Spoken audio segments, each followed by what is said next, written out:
Do you remember in my video where I talked about the Turk Adnan Oktar, the one that was meeting with the Sanhedrin members that had flown to Turkey from Israel, and he was telling them that they would build the third temple together and that it would be a mosque, because they believe that the Muslims worship a monotheistic God like they do. And so I believe that when they build the third temple, whoever's going to sit in that temple and exalt himself above God is one that's already exalting himself above God, and that is the God of their moon religion, crescent moon. Now, saying all of that ahead of telling you this article, you know, quite a few years ago when the Muslim Waqf, they did these digs on the Temple Mount in the areas called Solomon's Stables, and this is where they dug out just tons and tons of dirt that had artifacts in it. And as you know, that dirt was originally dumped in a heap, and then it was actually taken, I think, to the Mount of Olives. I'm not sure if it's still in that location, but for years now they've been doing the sifting project, where they've been sifting through that archaeological remnants that they've sifted the dirt out and found everything from Babylonian arrows to coins dated to different time periods in the Bible. And this is the area on the southeast area of, you know, the steps that go up that are ancient, that are 2,000 years old. This is the steps that they would have gone into, and the double arch on the end of the building there is called the Hulda Gates. And there was a lot of archaeological architecture inside that had columns and capitals with pillars and chapiters, I guess you'd say, and then arches that had been there for centuries. So all of this, somebody snuck in there one time and took some footage, and they were able to find some decorative artwork carvings, like flower type motifs and designs. So it's very interesting because they literally went in there with a bulldozer and dumped all of this dirt out. And at the time I thought, you know, maybe God is allowing that old dirt to be removed because it was unclean. You know, it had been defiled, that temple, and that's why it was destroyed, you know, Herod's temple. And so wouldn't it be interesting if God was allowing it to be cleared out by the enemy, thinking that it was something, you know, bad that they were doing, when really it was setting it up for something good for the Jewish people. Well, this article that came on Israel 365 today, there's been a lot of really cool articles on here lately, and Adam Eliyahu Berkowitz, who I often quote because he has really good articles from a prophetic nature, he wrote this April 17th of 2018. But they're actually talking about this right now, and I think that's interesting because, you know, with the Turk saying that he would help them build a mosque, well, now he went to prison where he's going to be for a long time, but if they build the third temple and they allow all nations to come to that temple, then it's possible it could just be defiled by the other religion that's there right now. And as we know, in Dubai, they're building, through the Roman Pope, they're building a church, a synagogue, and a mosque there together for the one world religion. Now, is this going to be a copycat thing up on the Temple Mount? You be the judge when you hear this article. Did the Arabs build a synagogue on the Temple Mount? One rabbi says yes. Now, I just wanted to say one thing. Please don't get confused as to where the area where the Sanhedrin has been meeting. That is not the third temple. Somebody spread that disinformation, and it's not the third temple, but they told them that the third temple was underground, and it's not. It's going to be up above ground on the Temple Mount area. And that's where it's going to be built, above, where everybody can see it. And the place where they've been meeting, I believe that's the Chamber of Hewn Stone, which is underneath. This is not where that is, what I'm about to read to you. This is Solomon's Stables on the southeast corner of the Temple Mount. So this article is interesting because it mentions a church and a synagogue and a mosque. The same exact three things that are in Dubai.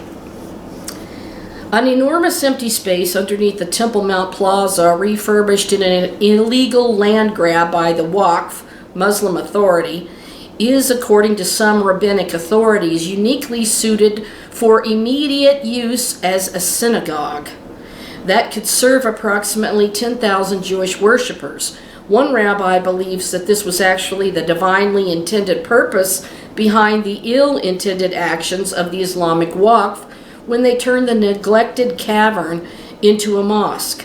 The Rabbi Yehuda Kreutzer, who is chief rabbi of Mitzvah Jericho in Judea and dean of the Harayon HaYahudi, the Jewish Idea Yeshiva Torah Academy in Jerusalem, led a group of Jews on a tour of the Temple Mount.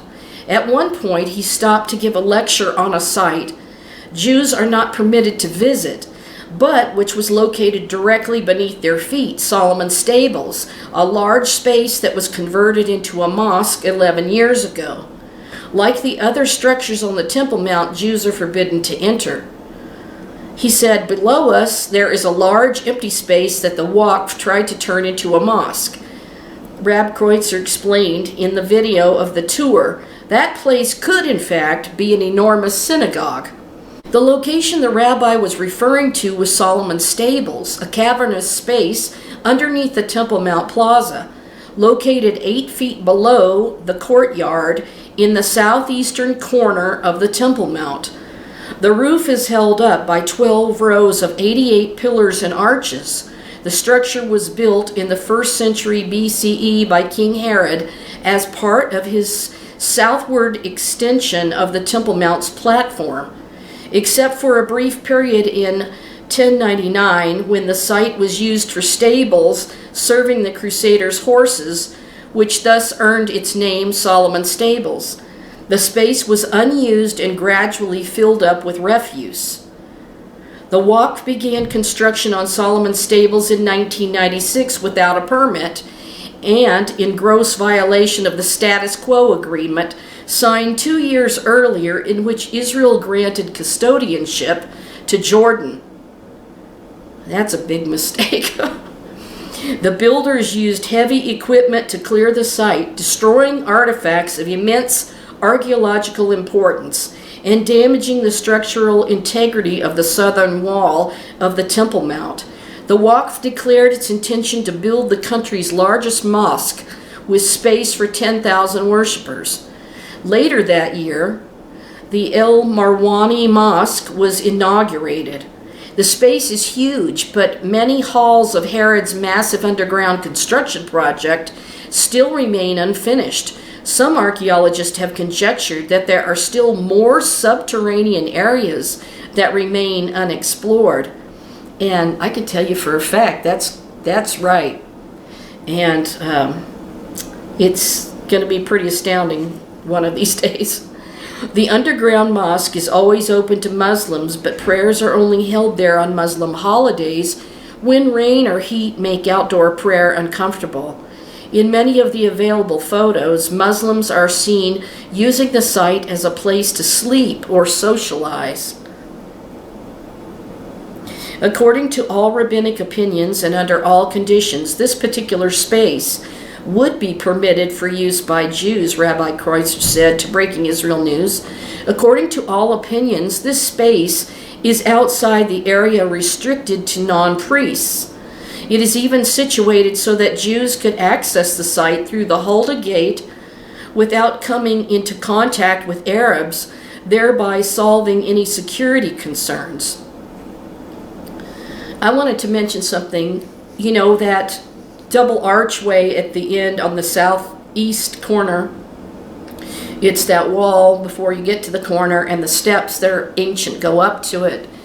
It's the one that led up from the pool of Shiloh, the pool of Siloam in Greek, and they found that underground tunnel with stairs that was the pathway up to the temple, and it would have gone through the Hulda gates. Well, that's also where the Apostle Peter was addressing the crowd and stood on that very set of stairs. He stood at the top of it by the Hulda arches and gave that speech in the book of Acts. And 3,000 were saved.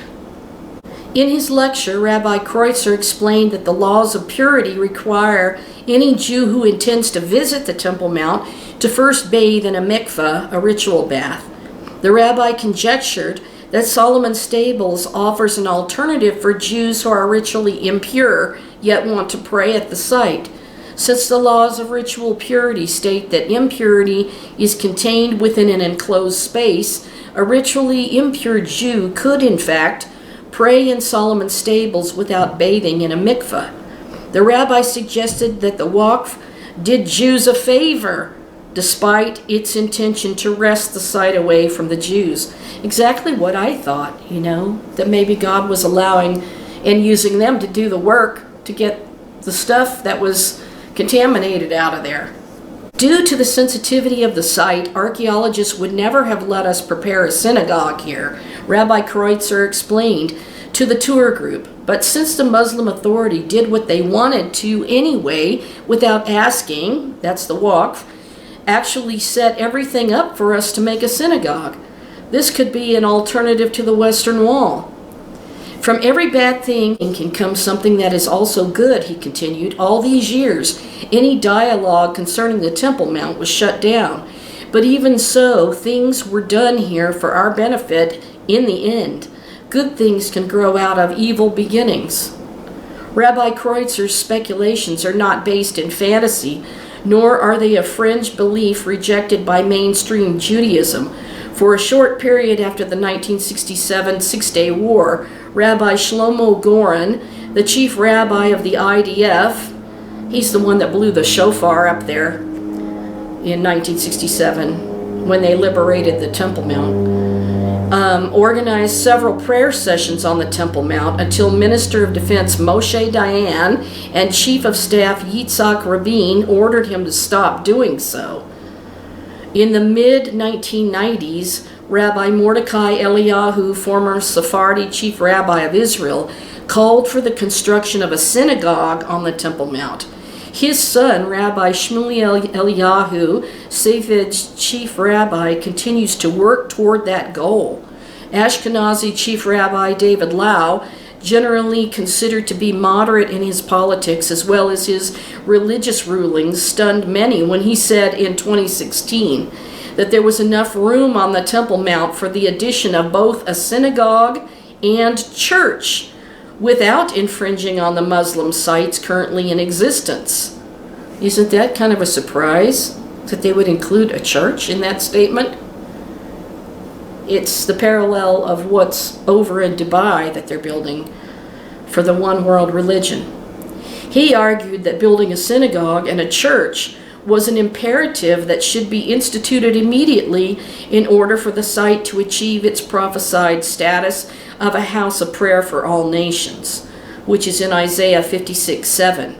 I will bring them to my sacred mount and let them rejoice in my house of prayer. Their burnt offerings and sacrifices shall be welcome on my mitzvayach, for my house shall be called a house of prayer for all peoples. Professor Yitzhak Reiter, senior researcher at the Jerusalem Institute for Israel Studies and author of Jerusalem and its Role in Islamic Solidarity, believes that in the name of religious equality, there should be a synagogue on the Temple Mount, but Solomon's Stables are no longer a viable option.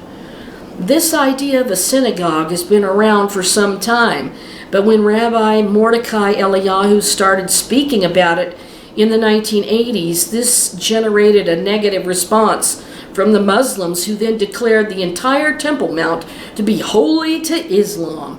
Dr. Ryder told Breaking Israel News, this is what led to the construction of the Marwani Mosque.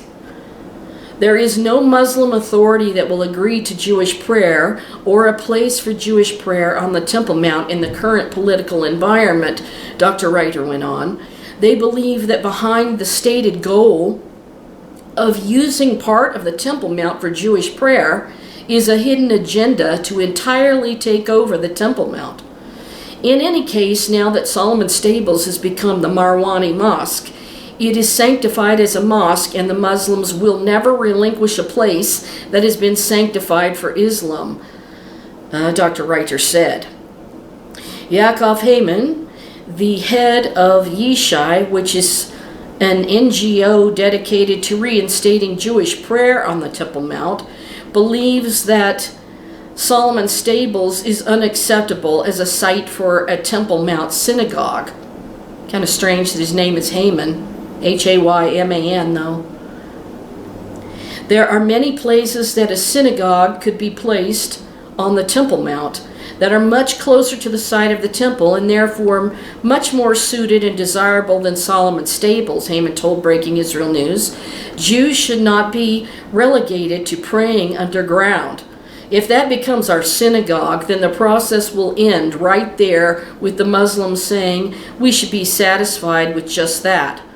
The right thing to do is to move forward in the name of religious equality, but the Muslims and the people who support them are motivated to simply to keep the Jews away from the site, Heyman said. I invite the Muslim Waqf to go up to pray with me on the Temple Mount, side by side. This is my vision of a house of prayer. I'm waiting for their answer from the Waqf. Well, you know who's trying to enthrone himself there is the greatest deceiver, which is the number one name of the crescent moon god. So they're not praying to the God of Abraham, Isaac, and Jacob. If they're praying side by side, one's praying to the deceiver Satan and the other one's praying to the God of Israel. So they can't combine the two. Now you can see, let me say here that I told you that the king of Jordan, who Jordan is control of the Temple Mount with the Waqf, and he wanted to build another mosque up there. So I'm wondering if somehow the third temple is going to be combined as both a shared thing as far as being a mosque and a temple for the Jewish people.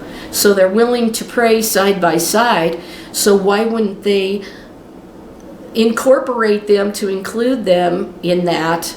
And then eventually, who tries to take his seat in the temple, elevating himself above all that's called God or that is God, claiming to be God.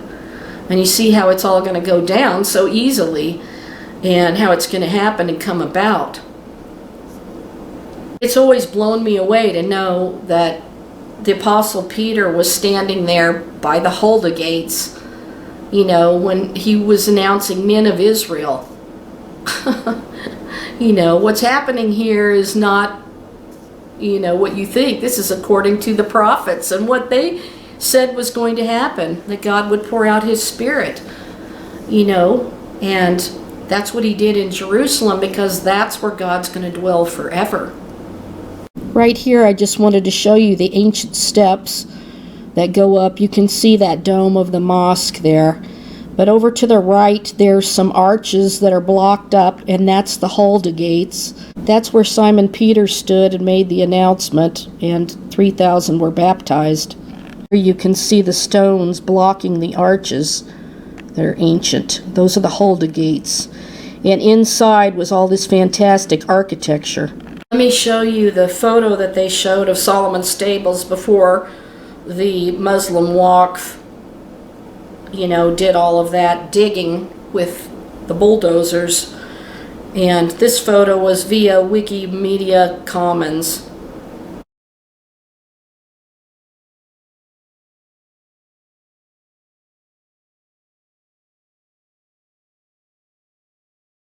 Now let's bring one other aspect into this picture. And Reuters just had this article about Turkey. And Turkey says normalization of Israel ties will help resolve the Palestinian conflict. Turkish Foreign Minister Mevlut Cavusoglu said on Wednesday that the normalization of ties between Turkey and Israel will have a positive impact for a, quote, peaceful resolution to the Palestinian conflict. One of my questions is, what made Moshe Dayan give the Temple Mount custodianship back to Jordan when they had just liberated it? It makes no sense to me at all, other than God allowed it to happen because the time was not right for the fulfillment of the end time events yet, back in 1967. So now we're much closer to the fulfillment of all of these things, and we're seeing, signs of everything moving forward to the time of Jacob's trouble. You can see how all of this is going to fit into place like pieces of a puzzle. Now, just having done my own research, and I've done a lot of it, believe me, during the excavations in the 1800s, when Sir Charles Warren came from England to do the excavations at the Temple Mount area, he, wrote in detail what he found. And it's amazing to me because back then they only had torches and candles and, lanterns with candles in them. So it was very dim compared to having electric light now, or better lanterns like LED. They didn't have that back then. So I imagine that it was absolutely stunning to be the first person to see some of these subterranean places under the Temple Mount. Now, one of the things that might surprise you is that the gates are sunken in, just like the scripture says, the gates are sunken down, and at some point God's going to lift that whole mountain up and these gates are going to come up out of the ground. Down where he excavated, he drilled a hole 80 feet down on the southeast angle of the corner of the Temple Mount, and the bottom stone that is like a foundation for the corner, it goes down like 80 feet. Can you imagine 80 feet? Down below where you can't see anything right now. You get to see those stairs, but everything's buried down at least 80 feet.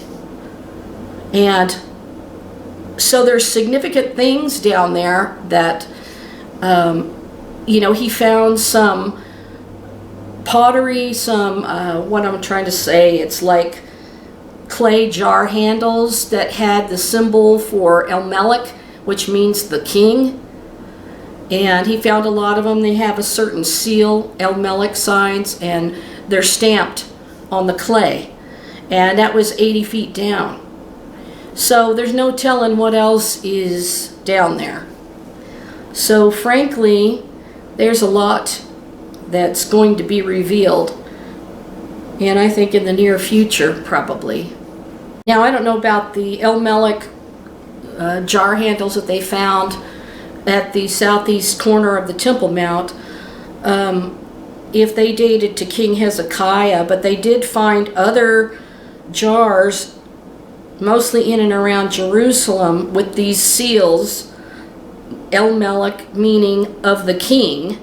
They are ancient Hebrew seals stamped on the handles of large storage jars, first issued in the reign of King Hezekiah, circa 700 BC, and discovered mostly in and around Jerusalem. Several complete jars were found in situ.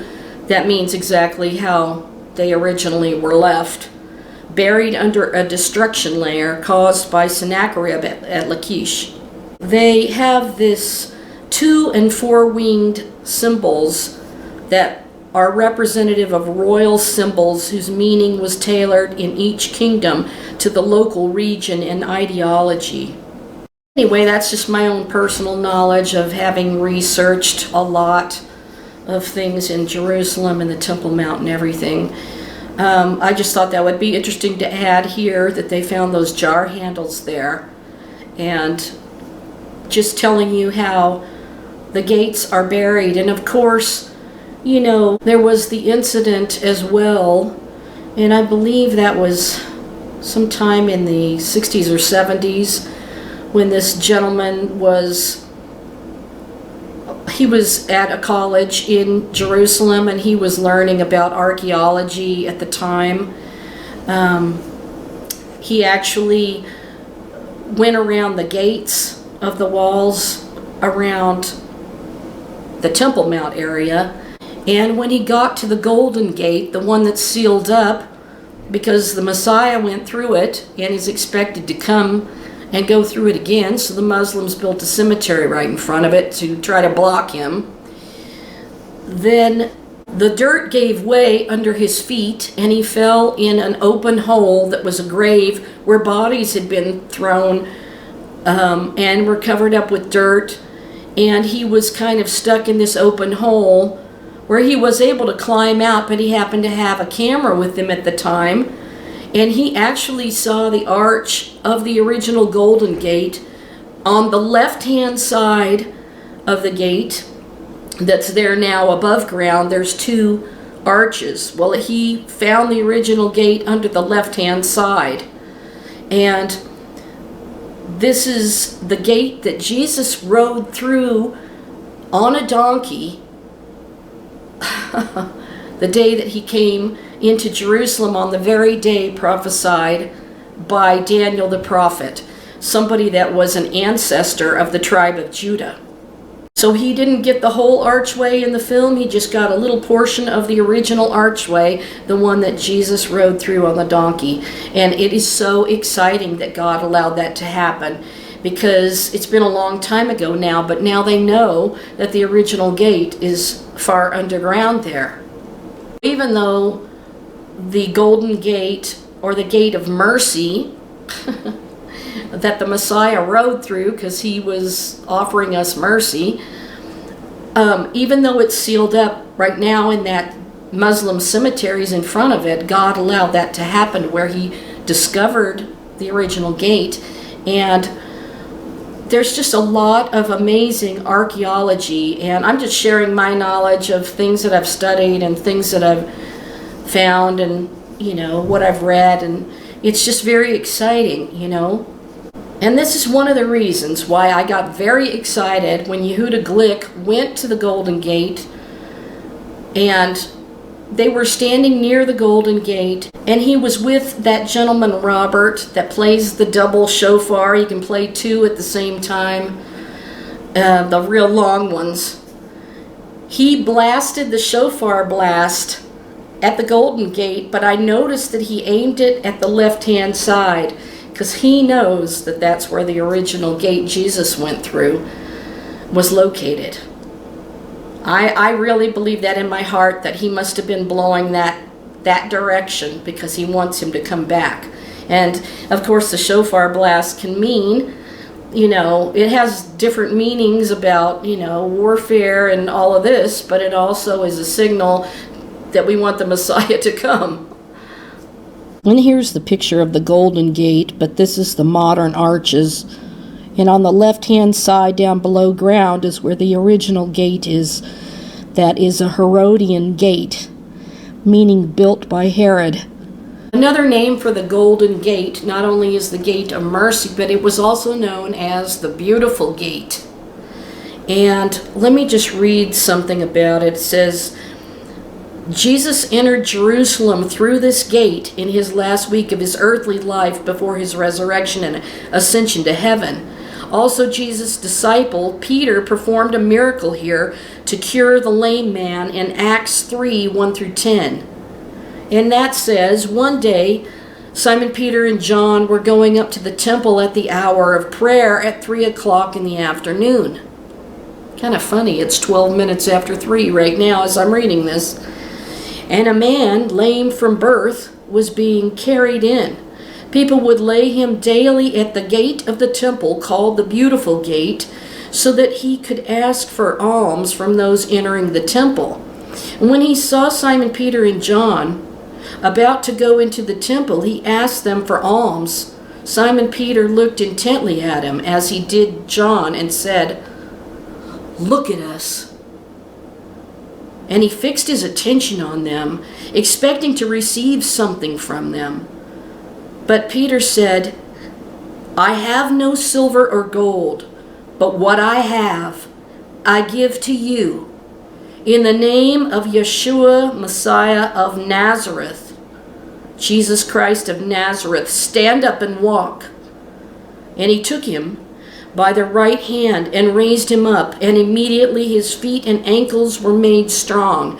Jumping up, he stood and began to walk, and he entered the temple with them, walking and leaping and praising God. All the people saw him walking and praising God, and they recognized him as the one who used to sit and ask for alms at the Beautiful Gate of the temple, and they were filled with wonder and amazement at what had happened to him. You know, it talks about this gate being closed in Ezekiel 44, 1-3. It says, "Then he brought me back to the outer gate of the sanctuary which faces east, and it was shut. And the Lord said to me, This gate shall remain shut, it shall not be opened, and no one shall enter by it, for the Lord, the God of Israel, has entered by it." And who was it that went through that gate but the Messiah, Jesus? "Therefore it shall remain shut. Only the prince, because he is a prince, may sit in it to eat food before the Lord. He shall enter by the way of the vestibule of the gate, and shall go out by the same way." Now apparently there is a double arch down there, which I didn't realize. Somebody's showing a drawing. So let me show this to you. It actually shows the tomb that the archaeologist in training that he fell through and fell on a pile of skeletons. Now up above you can see the current double arch. Then it shows the tomb that he fell in the bottom left-hand side, and then it shows the portion of the arch that he was able to photograph, which was just a semi-portion of one of the left-hand arch. And you can just see the original gate that Jesus went through. Now I wanted to show this to you because it had rained, the archaeologist fell into the tomb on this pile of bones, and that is the original beautiful gate, that part of the arch he was able to photograph because he had a camera with him, and fortunately he was able to climb out of that tomb. But see this pile of bones? This looks to me like, I wondered if this was the bones of the Jewish people that were flung off the Temple Mount at the time of the destruction of the temple, and not Muslim bones. But of course the Muslims are trying to prevent the Messiah from going through the gate, so it's been blocked up. But this is the original arch of the very gate that Jesus rode through on a donkey at the exact time Daniel prophesied, on the very day that he was destined to fulfill prophecy. And so it's been blocked up. And I do believe these bones look like they are a jumbled mess, like people were flung off the top of the Temple Mount onto the ground.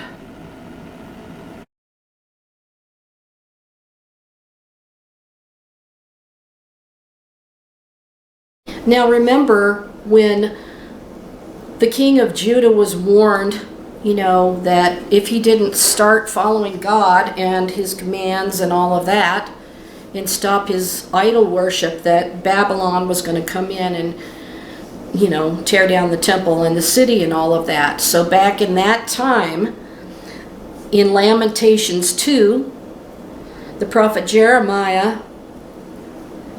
had this to say: "The Lord has rejected his altar and abandoned his sanctuary. He has given the walls of her palaces into the hands of the enemy. They have raised a shout in the house of the Lord, as on the day of an appointed festival. The Lord determined to tear down the wall around daughter Zion. He stretched out a measuring line and did not withhold his hand from destroying. He made ramparts and walls lament together, they wasted away." Now listen. "Her gates have sunk into the ground. Their bars he has broken and destroyed.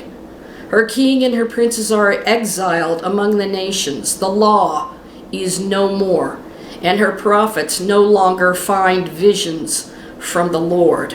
The elders of daughter Zion sit on the ground in silence. They have sprinkled dust on their heads and put on sackcloth. The young women of Jerusalem have bowed their heads to the ground.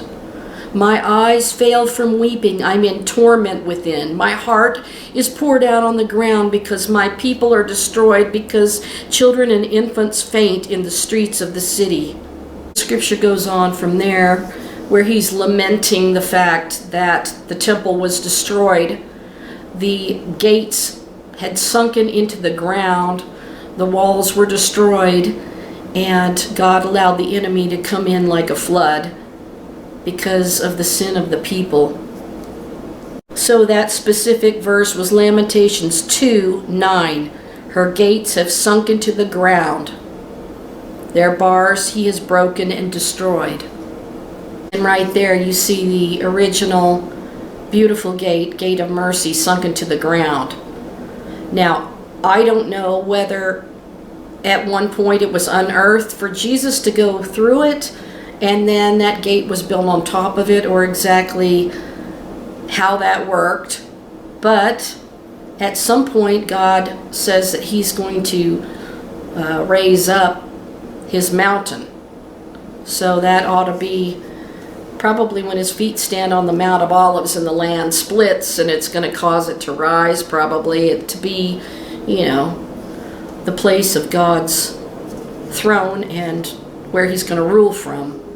When I said that God was going to raise up that his mountain and everything, it is the prophecy in Zechariah 14, which is titled "The Day of the Lord." And it goes on to say, "In that day his feet will stand on the Mount of Olives, which faces Jerusalem on the east, and the Mount of Olives shall be split in two from east to west, making a very large valley. Half the mountain shall move toward the north and half toward the south."